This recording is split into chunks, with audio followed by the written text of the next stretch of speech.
기독교 역사에 있어서 참으로 뛰어난 명작이 있습니다. 바로 스텐버그의 십자가라고 하는 그림입니다. 아주 유명한 그림입니다. 그 십자가에 예수님이 못 박혀 고개를 그대로 숙이고 온몸에 피가 뚝뚝뚝 떨어지는 그 모습을 정면에서 아주 적나라하게 사실적으로 그린 그림입니다. 그 그림을 보면 마치 정말로 주님이 십자가에 매달려서 그 처절한 고통을 느끼는 것을 그 그림을 통해서 느낌으로 느껴질 정도로 이 스텐버그의 십자가는 참으로 리얼하며 사실적으로 그림을 그렸습니다. 그런데 이 스텐버그의 십자가가 베드로를 기념하는 성당에 이제 그림이 걸리기로 했는데, 그 베드로 성당의 위고 신부님이 스텐버그에게 부탁을 했습니다. 자네가 십자가에 달리신 예수님에 대한 그림을 그려주시오. 수고비를 드리겠습니다. 놀고 있던 스텐버그는 십자가에 못 박히신 예수님의 그림을 그려나가기 시작합니다. 그리고 처음에는 멀리서 잡았다가 가까이서 잡았다가 여러 가지로 생각하다가 가장 가까이에서 처참하게 십자가에 못 박혀 있는 주님의 모습을 자기가 그리려고 결심을 했습니다. 초보를 하고 기초 작업을 했습니다. 근데 그림을 그려 나가다 보니까 갑자기 화가 나는 거예요. 왜냐하면 이렇게 멋진 그림을 헐값에 성당에다가 바친다는 것이 너무 속상한 거예요. 내가 그래도 그림은 나만큼 그리는 화가가 없는데, 이렇게 스스로 생각하고 그림값을 좀 더 높이 흥정하려고 일부러 초벌만 살짝 그려놓고 계속해서 미루고 있습니다. 언젠가는 급하면 와서 2배를 주면 다시 그리려고 생각하고 저 구석에다가 예수님의 십자가에 달린 모습을 초벌 그림만 그려놓고 처박아 두었습니다. 그러다가 다른 그림을 그리게 됩니다. 바로 집시의 여인이라고 하는 세속적인 그림인데, 그 집시의 여인의 모델인 페피타라고 하는 젊은 아가씨를 모델로 삼아서 그의 그림을 그리기 시작했습니다. 한참 그림을 그리다가 쉬는 시간에 이 젊은 페피티가, 화가님, 저 구석에 저건 무슨 그림이에요? 예수님의 십자가를 그리다가 만 그 그림을 보고 그거 예수님이란다. 아, 그래요? 예수님이 어떤 분이에요? 예수님에 대해서 전혀 모르는 페피티가 그분이 어떤 분인데요? 그랬더니 그분은 하나님의 아들이란다. 아, 그래요? 그런데 왜 저렇게 고개를 숙이고 팔이 양쪽에 묶여 있네요? 저건 무슨 뜻입니까? 예수님이 이 땅에 오셔서 십자가에 못 박혀 죽으셨단다. 그래요? 무슨 죄를 지셨지요? 아무 죄도 없으신 주님이 우리 모든 세상의 인간들의 죄를 다 짊어지시고 대신 죽으신 거란다. 그래요? 그러면서 예수님이 누구냐고 물어보니까 어쩔 수 없이 이 스텐버그가 예수님이 베들레헴에 오시고 갈릴리에서 사역하셨던, 병든 자를 고치시고 소경을 눈뜨게 하시고 12제자를 삼으시고 그리고 죽은 나사로를 살렸던 그 이야기를 쭉 해나가는데 이 페피티가 그 앞에서 그 예수님의 이야기를 진지하게 듣는 것입니다. 그러다가 죄도 없으신 주님이 잡히셔서 십자가에서 저렇게 처참하게 죽으셨단다.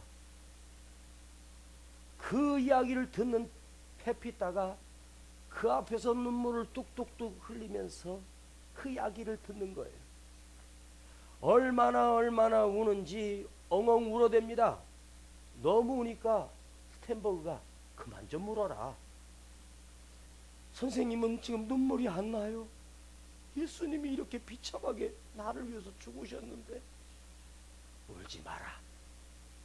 계속 울지 말라고 해도 페피티는 너무너무 슬피 우니까 그 눈물을 그치게 하려고, 저렇게 십자가에서 비참하게 죽었는데 사흘 만에 다시 부활하셨어. 사흘 만에 다시 살아나셨다니까. 그랬더니 막 울던 페피타가 정말로요?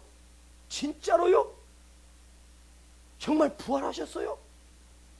그러면서 이 애가 예수님이 부활했네.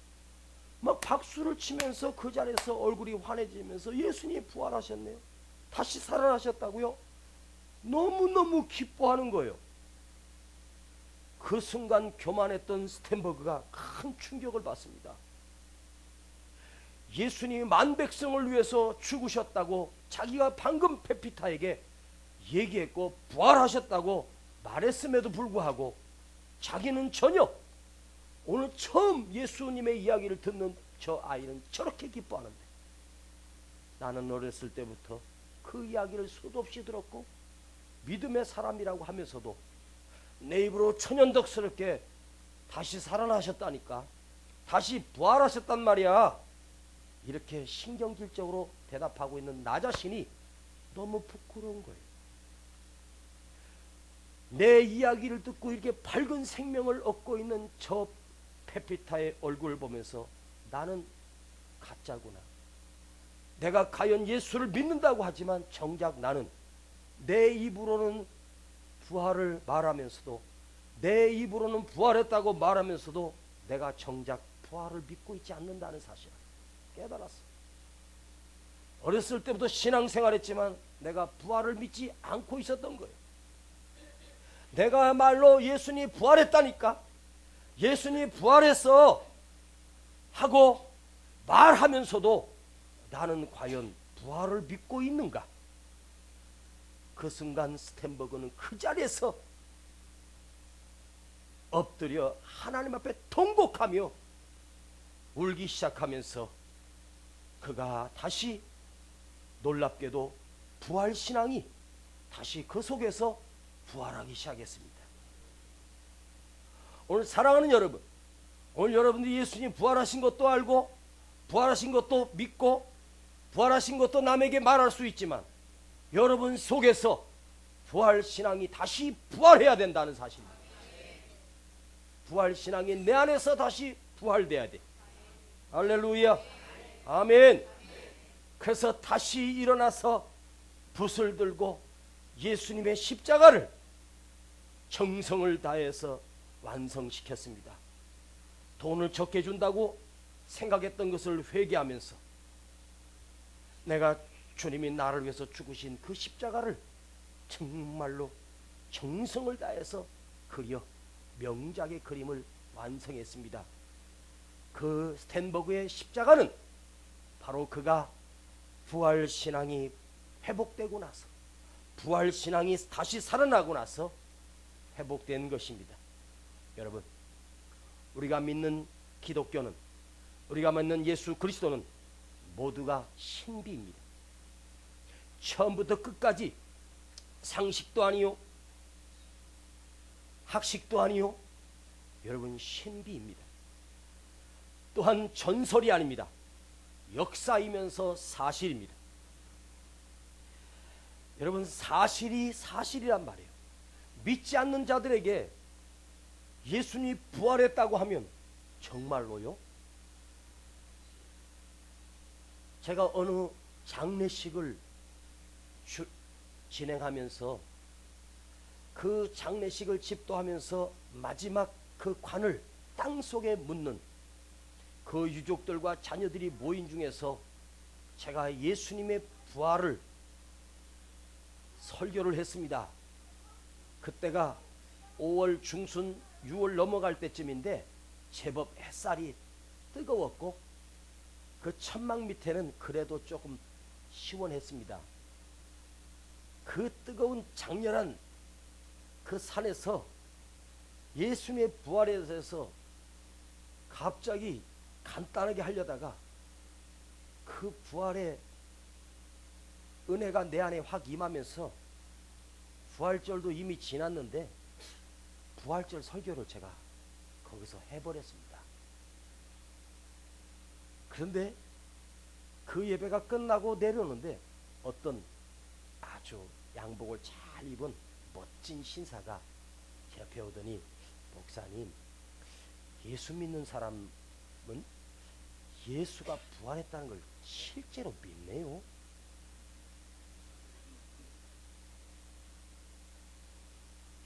예수 믿는 사람들은 예수가 부활했다는 것을 실제로 믿는가 보군요. 그 내가 탁 쳐다보면서 믿는 것이 아니고 사실입니다. 그랬더니 이분의 안색이 갑자기 바뀌면서 그것이 사실입니까? 네, 사실입니다. 내 생명을 걸고 사실입니다. 지금 선생님과 제가 대화를 나누고 있는 이 현장에 둘이 대화하고 있는 것이 사실이라고 믿습니까? 아니면 꿈속입니까? 사실이지요. 지금 선생님과 제가 나누고 있는 대화보다 더 사실이 예수님이 부활하신 것입니다. 영원히 변하지 않을 것입니다.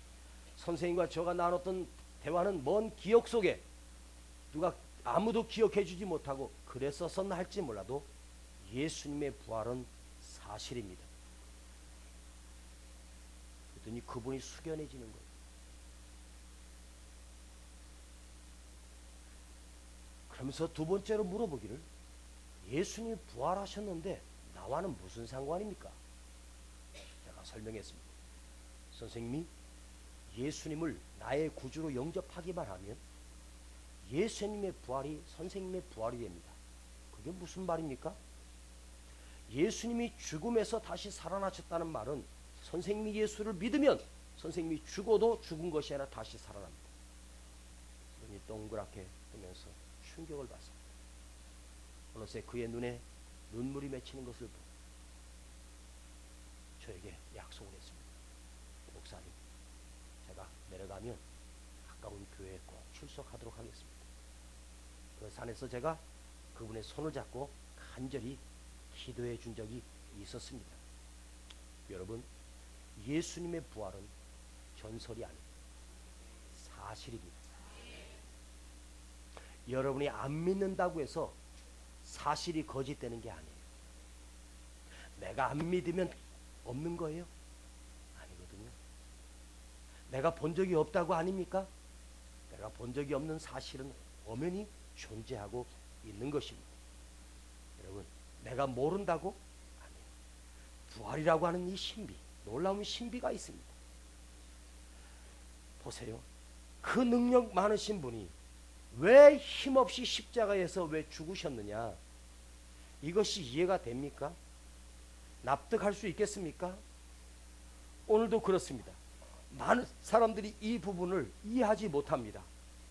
자, 죽은 자를 살려내신 분이, 5천 명을 먹이신 분이, 물 위를 걸으신 분이, 풍랑을 다스린 그분이 그 능력으로 왜 힘없이 십자가에서 죽으시는 것입니까?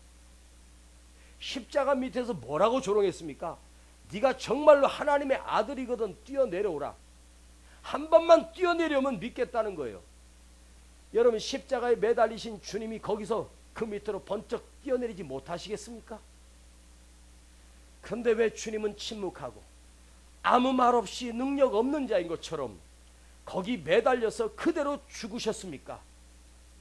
능력이 없으셔서입니까? 아닙니다. 우리를 사랑하셨기 때문입니다. 여러분, 만일 주님이 그 밑에서 외쳤던 그 조롱소리처럼 당신이 진짜 하나님의 아들이거든 내려오시오. 그 말에 번쩍 내려서 자 내려왔다. 주님 내려오셨으면요 오늘 저와 여러분은 말짱 도루묵입니다. 이 부활절은 없습니다. 이미 영원한 형벌, 영원한 심판에 서 있을 것입니다. 그분이 능력이 없으셔서 매달려 계신 것이 아니에요. 능력이 있으셨기 때문에 매달린 거예요. 여러분, 십자가에서 죽으시는 모습이 능력 없으셨습니까? 아닙니다. 그것이 진짜 능력입니다. 내려오는 것이 능력이 아닙니다. 끝까지 매달려 계시는 것이 진짜 능력입니다. 우리를 끝까지 사랑하셔서 끝까지 당신의 사명을 감당하여 죽으셨습니다. 이것 또한 신비입니다. 아멘. 하고 싶은 말이 얼마나 많겠습니까? 침묵합니다. 빌라도가 수없이 묻습니다. 네가 진짜 하나님의 아들이냐? 네가 진짜 하나님의 아들이냐? 침묵하던 주님이 네가 말하여도라. 네가 지금 말하지 아니하였느냐? 여러분, 하나님의 아들에게 하나님의 아들이라고 묻는데 얼마나 기가 막힙니까? 네가 방금 말하지 않았느냐? 빌라도가 볼 때는 얼마나 웃기겠어요. 내가 너를 놓을 권세도 있고 살릴 권세도 있고, 그때 주님이 얼마나 기가 막히겠어요. 빌라도 내가 너를 살릴 권세도 있고 내가 너 죽일 권세 누구에게 있는 거예요? 근데 지금 터무니없는 빌라도가 만왕의 왕 되신 성자 하나님에게 내가 너를 살릴 수도 있고 죽일 수 있는 권한이 있다고 말합니다. 네가 금방 말하지 않았냐? 네가 하나님의 아들이라고. 그 말이 맞잖아요. 네가 하지 아니었느냐? 그럼에도 불구하고 내가 너를 놓을 권세도 있고 살릴 권세도 있다. 무슨 놓을 권세도 있고 살릴 권세가 있어? 그 빌라도의 권세로 주님이 죽으셨습니까? 아닙니다. 하나님이 우리를 살리시기 위해서 주님이 죽으신 것입니다. 십자가는 신비입니다. 또한 그렇게 비참하게 죽으신 분이 어떻게 부활하셨느냐 이겁니다. 이것이 부활의 신비예요. 부활의 신비를 상식으로 이해될 수 있습니까? 이 부활의 신비는요 오직 믿음으로만 이해될 수 있고 믿음으로만 가능한 거예요. 부활하신 주님은 우리가 모두가 만나보았다고 했는데도 불구하고 그를 평생을, 아니 그의 제자가 나는 못 믿어. 나는 그의 옆구리 손놓보고 손자국 못자국 만져보기 전에 나는 죽어도 못 믿어. 만져봐야 믿겠다고. 눈으로 보아도 못 믿고 손으로 만져봐야 믿겠다고 하는 도마. 어떻습니까? 여러분 지금 주님이 부활하셨음을 여러분 믿을 수 있겠습니까? 반은 못 믿고 반은 믿으시는군요. 주님 설교가 끝날 쯤에는 저들이 싹 믿게 해 주시옵소서.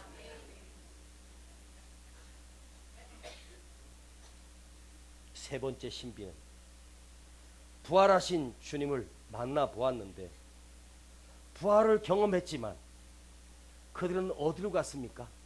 고기 잡으러 갔습니다. 다 도망가 버렸습니다. 예수님의 부활과 나와 상관없는 거예요. 보았습니다. 확인도 했습니다. 믿고 있습니다. 그런데 옛날 직업으로 고기 잡으러 다시 가버렸습니다. 그런데 그 고기 잡으러 갔던 그들이 어떻게 됐습니까? 다시 예루살렘으로 돌아옵니다. 부활의 증인이 되어 오늘 초대교회를 세웠습니다. 그 핍박 속에서도 우리가 하나님을 기쁘시게 하랴, 사람을 기쁘게 하랴, 능력을 받음에도 불구하고 더 강하고 담대하게 하나님 말씀을 외치기 시작합니다. 이 부활절 사건이 여러분 예수를 믿는 내가 부활절 사건으로 끝나버리면 그건 완성된 거 아니에요. 부활절이 오순절을 거쳤습니다.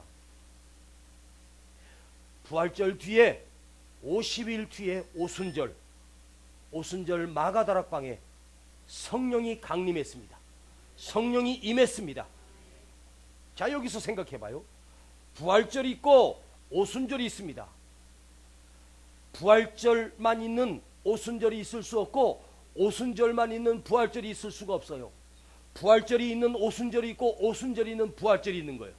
이 연관관계가 있는 거예요. 오순절만 있다고 한들 무슨 능력이 있겠어요? 성령을 받았다고 한들 무슨 능력이 있겠어요? 예수님 무덤 속에 계시는데, 예수님이 살아나셨습니다. 예수님이 부활하셨습니다. 그런데 제자들은 무능해요. 비참해요. 두려웠어요. 문은 꾹꾹 걸어 잠궜어요.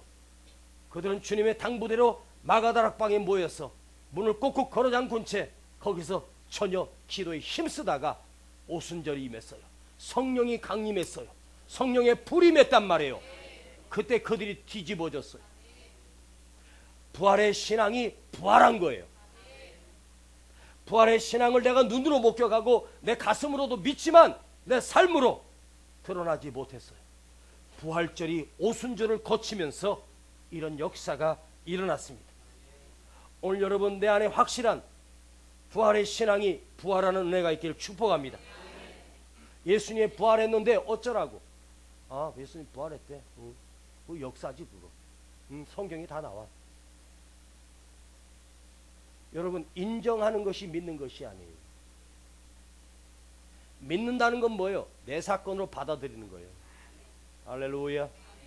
오늘 여러분 부활절을 수도 없이 지내면서 아, 부활절 또 왔구나, 그런 부활절이 아니라 오늘 여러분 속에서 그 부활절이 내 안에서 부활하게 하옵소서.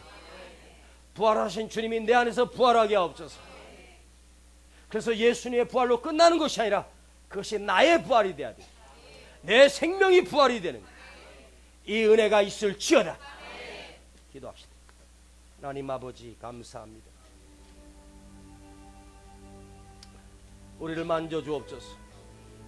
오늘 부활절로 지내고 계란을 돌리고 계란을 먹고 잔치로 끝나는 부활절이 아니라 이 부활절이 내 안에서 부활하게 하옵소서.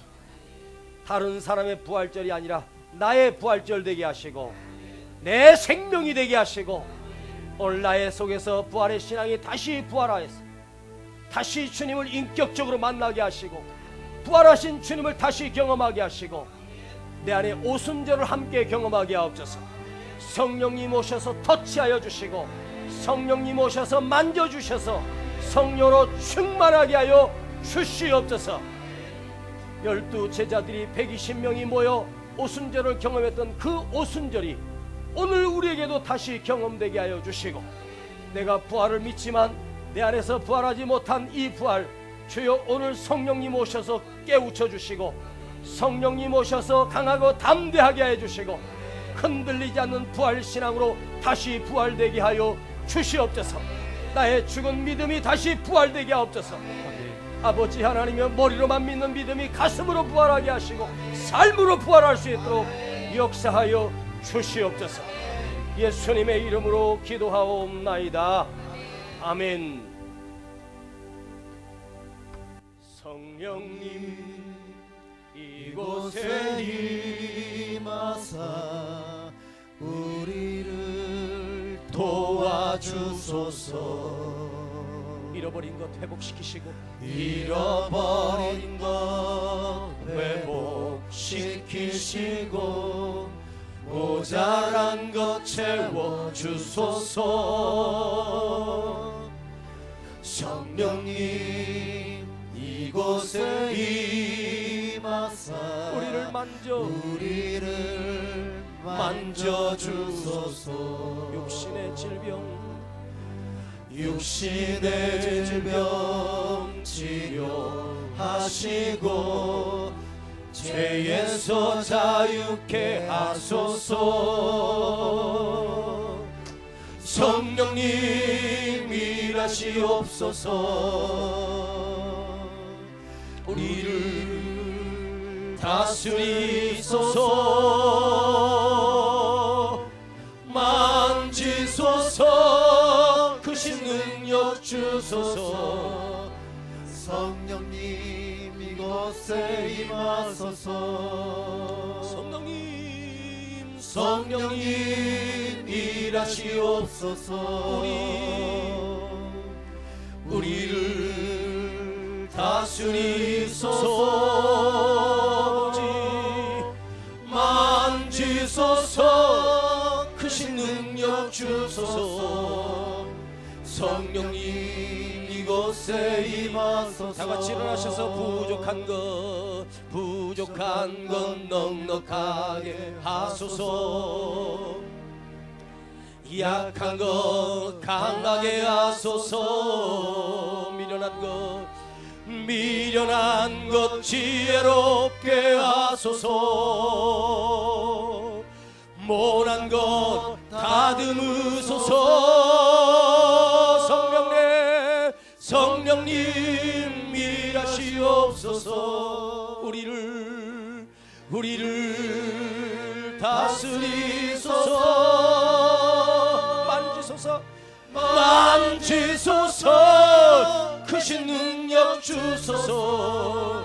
성령님 이곳에 임하소서. 한 번 더 성령님 일하시옵소서. 우리 교회 다스리소서. 만지소서. 크신 능력 주소서. 성령님 이곳에 임하소서. 이 시간 함께 중보기도 하는데, 이 민족에 임했던 재앙, 온 백성이 슬픔 속에 빠져 있습니다. 주님, 이 대한민국을 만져 주옵소서. 오늘 부활절을 통해서 살아나게 하옵소서. 전국이, 이 국가가 침울하고 눈물바다, 이 힘이 대한민국의 힘이요, 오늘 부활절 우리 교회가 하나님 대한민국이 살아나게 하옵소서. 하나님 유가족을 위로해 주시고 우리 자녀들을 하나님 만져 주시옵소서. 더 이상 이런 슬픔이 없도록 인도해 주시옵소서. 다시 대한민국이 부활하게 하시고 슬픔 속에서 다시 살아나게 하여 주시옵소서. 우리 주여 한번 크게 부르고 우리 그들을 위해서 중보기도 합니다. 주여!